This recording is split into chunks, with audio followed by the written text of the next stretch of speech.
नमस्कार दोस्तों, आप सभी का स्वागत है एक बार फिर से HRI न्यूज पर। इस समय की बेहद बड़ी खबरें, मुख्य समाचार जो सामने निकल के आ रहे हैं, आप सभी के लिए लेकर आए हैं इसी वीडियो में। दोस्तों, एक एक करके आज की तमाम बेहद बड़ी खबरें जानेंगे। जो खबरें जानना है आपके लिए बहुत ही जरूरी, इसलिए पूरे वीडियो में हमारे साथ बने रहिए।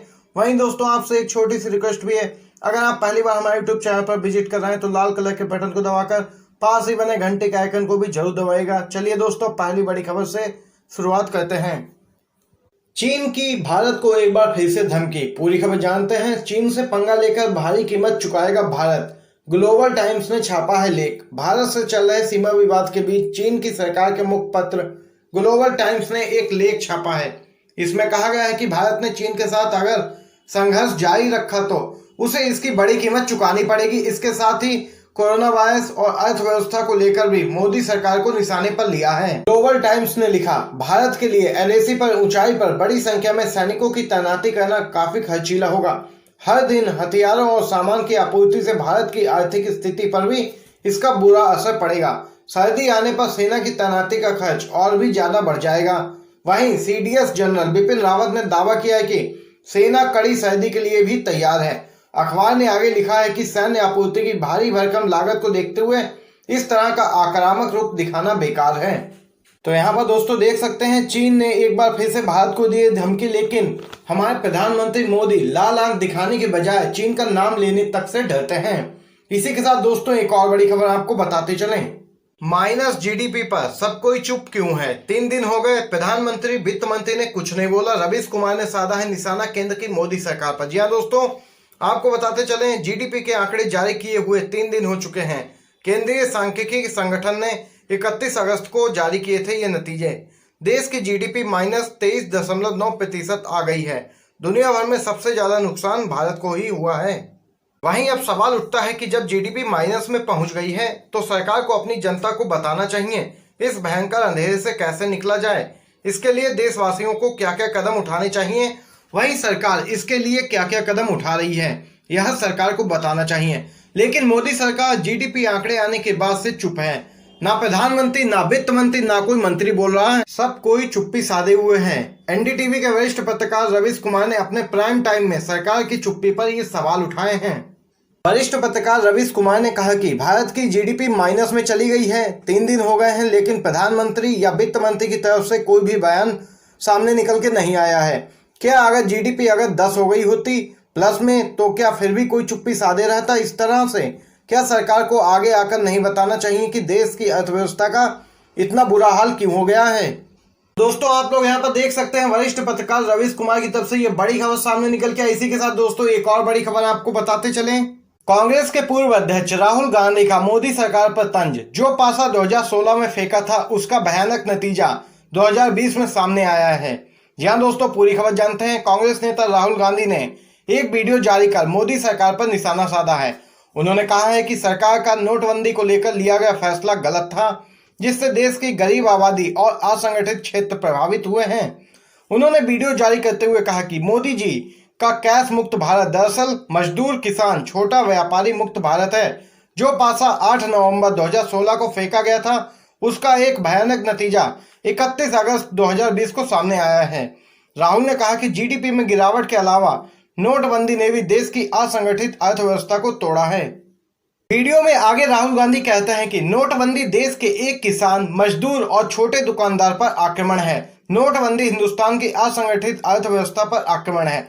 8 नवंबर को 8 बजे 2016 में प्रधानमंत्री ने नोटबंदी का निर्णय लिया।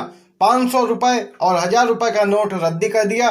पूरा हिंदुस्तान बैंक के सामने खड़ा हो गया और अपनी आमदनी बैंक में जमा की। पहला सवाल, काला धन मिटा क्या? नहीं। दूसरा सवाल, गरीब जनता को इससे क्या फायदा हुआ? जवाब है कुछ भी नहीं। तो फिर फायदा किसे मिला? फायदा देश के सबसे बड़े अरबपतियों को मिला। कैसे? आपका पैसा आपकी जेब, घरों से निकालकर उसका उपयोग सरकार ने इन लोगों का कर्ज माफ करने के लिए किया। यहाँ पर राहुल गांधी ने ये बड़ा हमला बोला है केंद्र की मोदी सरकार पर, और जीएसटी नोटबंदी को लेकर भी घेरा है केंद्र की सरकार को। इसी के साथ दोस्तों एक और बड़ी खबर आपको बताते चलें। किसानों के खुदकुशी के आंकड़ों पर बोले ओवैसी, 9 बजे वाले राष्ट्रवादी इस पर नहीं पूछेंगे पीएमओ से कोई भी सवाल। जी हाँ दोस्तों, आपको बताते हैं, हैदराबाद से लोकसभा सांसद ओवैसी ने कहा है कि किसानों और मजदूरों की खुदकुशी को लेकर देश की मीडिया ध्यान भटकाने का करेगी कोशिश, लेकिन इस बात पर कोई भी चर्चा नहीं करेगी। किसानों और मजदूरों की खुदकुशी के एनसीबी के डाटा को ट्विटर पर शेयर करते हुए ओवैसी ने लिखा कि रात 9 बजे वाले राष्ट्रवादी इस पर कभी भी प्रधानमंत्री से सवाल नहीं पूछेंगे, क्योंकि उन्हें पबजी पर बात करनी है। ओवैसी ने ट्वीट कर केंद्र सरकार पर निशाना साधा है। दोस्तों, रात 9 बजे वाले राष्ट्रवादी देश के गरीब लोगों की खुदकुशी को मजबूर होने पर सुन नहीं करेंगे। इस मामले पर कोई भी चर्चा भी नहीं होगी। पीड़ितों के परिवारों से कोई इंटरव्यू नहीं लिया जाएगा, कोई ड्रामा नहीं होगा। पीएमओ से भी तो कभी कोई सवाल होगा ही नहीं। आज लाखों भारतीय दर्द में हैं और उनका यह हक है कि उनकी बात सुनी जाए, लेकिन ऐसा कहीं नहीं हो रहा है। असदुद्दीन ओवैसी ने लिखा कि किसान और मजदूर की खुदकुशी की जगह टीवी पर रात 9 बजे पबजी गेम पर बैन की चर्चा की जाएगी, ताकि हमारे देश के नागरिकों की दयनीय हालत से ध्यान भटकाया जा सके। मीडिया की नजर में एक एक्टर की दुर्भाग्यपूर्ण मौत हजारों किसानों और मजदूरों की मौत से ज्यादा कीमती है। यहाँ पर दोस्तों आप लोग देख सकते हैं किसानों की खुदकुशी मुद्दे पर ओवैसी का तंज मोदी सरकार और गोदी मीडिया पर साधा है निशाना जमकर। इसी के साथ दोस्तों एक और बड़ी खबर आपको बताते चले। मोदी की थाली और ताली ने भारत को विश्व में बना दिया है नंबर 1। 24 घंटे में 84,000 नए कोरोना मरीज मिले। पूरी खबर जानते हैं दोस्तों। भारत की जीडीपी जहां एक तरफ माइनस में चली गई है, वहीं अब तक कोरोना से सर्वाधिक नुकसान भारत को ही हुआ है। ऐसे में भारत पर कोरोना का साया गहरा पड़ता नजर आ रहा है। ऐसा लगता है कि सरकारी लापरवाही की वजह से कोरोना ने भारत में अपने पैर गहरे जमा लिए हैं। वहीं ताली, थाली और मोमबत्ती से भागा नहीं, बल्कि कोरोना जम गया है। विश्व में कोरोना मरीजों के मामले में भारत तीसरे नंबर पर है, लेकिन नए केसों की ग्रोथ में रेट पहले नंबर पर आ गया है। वहीं दोस्तों आपको बताते चलें, कोरोना मरीजों की संख्या ने रिकॉर्ड तोड़ दिया है। करीब 84,000 नए केस पिछले 24 घंटे में दर्ज किए गए हैं। दुनिया में एक दिन में इतने केस किसी देश में सामने निकलकर नहीं आए हैं। हालांकि इस ग्रोथ रेट के बावजूद देश में अनलॉक की प्रक्रिया चालू है। मॉल, शॉप खोलने के बाद अब मेट्रो खोलने की तैयारी चल रही है। देशवासी अपनी सुरक्षा खुद करें, ऐसा कहते हुए सरकार प्रतीत हो रही है। जब सरकार को सब कुछ लॉक करके कोरोना पर काबू पाना चाहिए था, तब अनलॉक का प्रोग्राम चलाया जा रहा है। तो देख सकते हैं दोस्तों, मोदी की थाली और ताली ने भारत को विश्व में कोरोना मरीजों की संख्या में सबसे ऊपर ला दिया है और पिछले 24 घंटे में लगभग 84,000 नए कोरोना मरीज मिले हैं। वहीं दोस्तों इसी के साथ एक और बड़ी खबर आपको बताते चलें। योगी सरकार पर बरसे काफिल खान, बोले सिस्टम को उजागर करने की मिली सजा, प्रियंका अखिलेश का शुक्रिया। पूरी खबर जानते हैं दोस्तों। इलाहाबाद हाईकोर्ट के फैसले के बाद गोरखपुर के डॉक्टर काफिल खान जेल से रिहा हो चुके हैं। काफिल खान ने बाहर आकर अपनी आप बीती बताई और उनके साथ क्या बीती थी इसके बारे में जानकारी दी। एनएसए के तहत जेल में डाले गए डॉक्टर ने कहा कि क्योंकि मैंने सिस्टम को उजागर करने की कोशिश की, इसलिए योगी सरकार ने मुझे फंसा दिया। राजस्थान के जयपुर में काफिल खान ने बताया कि वो अभी भी गोरखपुर के बीआरडी मेडिकल कॉलेज से सस्पेंड हैं। नागरिकता संशोधन बिल के मसले पर उन्होंने कहा कि मुझे सीएए से कोई दिक्कत नहीं है, क्योंकि इसमें नागरिकता नहीं जाती, लेकिन उसके बाद जो क्रोनोलॉजी समझाई गई है उससे दिक्कत है। सीएए के बाद जिस पर एनपीआर की बात कही गई है, उससे धर्म के आधार पर लोगों पर जुल्म होते नहीं देखना चाहता हूं। योगी सरकार पर हमला करते हुए काफिल खान ने कहा कि मुझ पर 3 महीने के लिए एनएसए लगाया गया था, जिसके बाद उसे फिर से बढ़ा दिया गया। वहीं आगे डॉक्टर काफिल खान ने इस दौरान कहा कि कांग्रेस नेता प्रियंका गांधी वाड्रा और सपा नेता अखिलेश यादव का शुक्रिया। उन्होंने कहा कि जब वो जेल में थे तब प्रियंका गांधी ने उनकी मां से बात की थी और समर्थन जताया था। तो यहाँ पर ये बड़ी खबर सामने निकल के आई दोस्तों। इसी के साथ एक और बड़ी खबर जान लेते हैं। विवादों में जस्टिस अरुण मिश्रा का विदाई समारोह, सुप्रीम कोर्ट बार एसोसिएशन के अध्यक्ष का आरोप बोलने से रोका गया।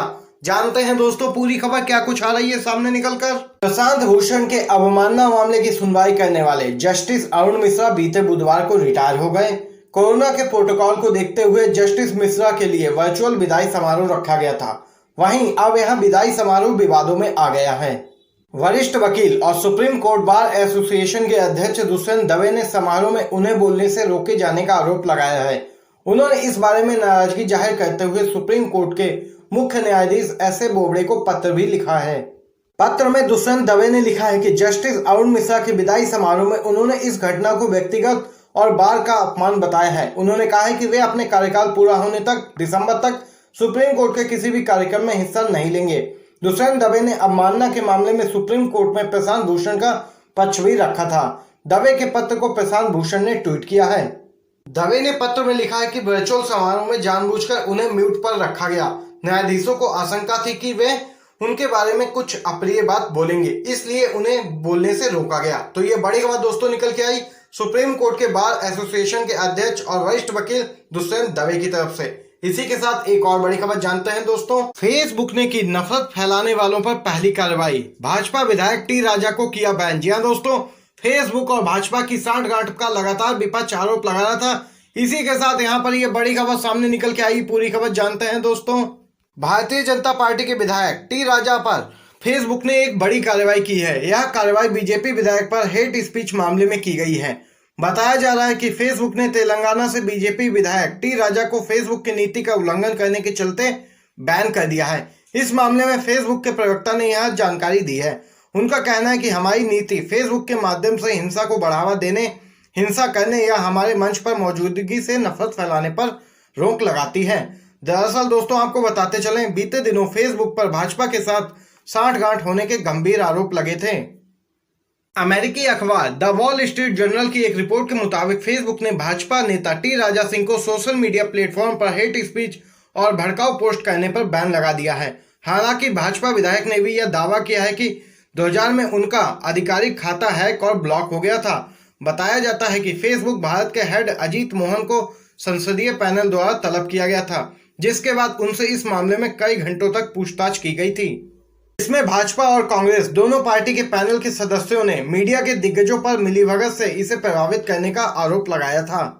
देख सकते हैं दोस्तों, पहले फेसबुक और भाजपा की ये सांठगांठ का आरोप लग रहा था लगातार, और आरोप लगने के तुरंत बाद ही फेसबुक ने ये कदम उठाया है और भाजपा विधायक टी राजा को किया है बैन, जो कि हेट स्पीच मामले में दोषी पाए गए हैं फेसबुक के द्वारा। इसी के साथ दोस्तों एक और बड़ी खबर आपको बताते चलें। देश की गिरती इकोनॉमी पर कांग्रेस ने कहा वित्त मंत्री खुद दे इस्तीफा या फिर प्रधानमंत्री करें बर्खास्त। जानते हैं दोस्तों पूरी खबर क्या कुछ सामने निकल के आ रही है। कांग्रेस ने जीडीपी में भारी गिरावट और बेरोजगारी को लेकर सरकार पर देश को आर्थिक आपातकाल की तरफ ढकेलने का आरोप लगाया है और कहा है कि इस आर्थिक तबाही के लिए वित्त मंत्री निर्मला सीतारमण को खुद इस्तीफा दे देना चाहिए या फिर प्रधानमंत्री मोदी को उन्हें बर्खास्त करना चाहिए। पार्टी के मुख्य प्रवक्ता रणदीप सुरजेवाला ने यह भी कहा कि मौजूदा हालात में सरकार के भीतर बड़ी राजनीतिक और वित्तीय सर्जरी की जरूरत है। कांग्रेस नेता ने दावा किया कि 73 साल में पहली बार केंद्र सरकार घोषित रूप से डिफॉल्टर हो गई है। वित्त सचिव ने 11 अगस्त 2020 को संसद की वित्तीय मामलों की स्थायी समिति को साफ तौर पर कहा कि भारत सरकार जीएसटी के प्रांतों का हिस्सा नहीं दे सकती, वह प्रांत कर्ज लेकर काम चलाएं।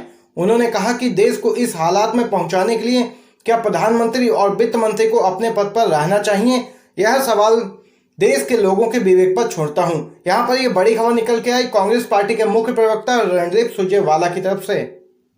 यहां पर दोस्तों ये बड़ी खबर सामने निकल के आई कांग्रेस पार्टी की तरफ से। एक बार फिर से साधा है निशाना केंद्र की मोदी सरकार पर। ये अभी तक की सभी बड़ी खबरें दोस्तों सामने निकल के आई थी जो आप लोगों ने जानी है। इन खबरों पर दोस्तों आपकी जो भी राय हो आप कमेंट बॉक्स में कमेंट करके बता सकते हैं। वही वीडियो पसंद आया हो लाइक कीजिएगा और ज्यादा से ज्यादा सभी दोस्तों तक इस वीडियो को शेयर कीजिए। वीडियो देखने के लिए आप सभी का बहुत बहुत धन्यवाद।